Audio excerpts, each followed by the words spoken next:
If you wanted to find out how tall mountains are on other planets, how would you do it? If you're on Earth, it's easy. You can take a picture, fly over the mountain, or you can actually go there and measure how high it is. On other planets, it's much more difficult. You might be able to estimate height using shadows, or even take 3D pictures from a satellite. But what if you wanted to know what the mountain looked like as a 3D model? To find out, NASA scientists can use a precise measuring tool called LIDAR. Mounted on a satellite orbiting high above a planet, LIDAR instruments are able to accurately measure the distance between the instrument and the landscape below using laser pulses. To make these measurements, the LIDAR instrument first sends a laser pulse down to the planet's surface. The pulse hits the ground and reflects back to the instrument, where an onboard counter measures the time it took the pulse to make its trip. That gives a precise measurement of the distance between the instrument and the ground with respect to the planet's gravitational center.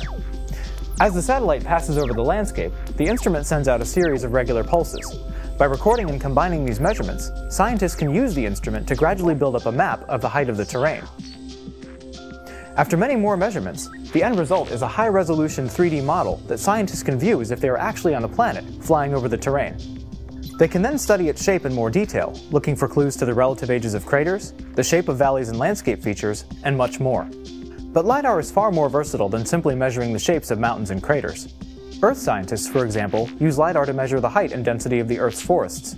Others use LIDAR to study small changes in the heights of the Earth's major ice caps over time. Still other scientists use LIDAR to study the composition and structure of Earth's atmosphere, as well as the atmosphere of other planets.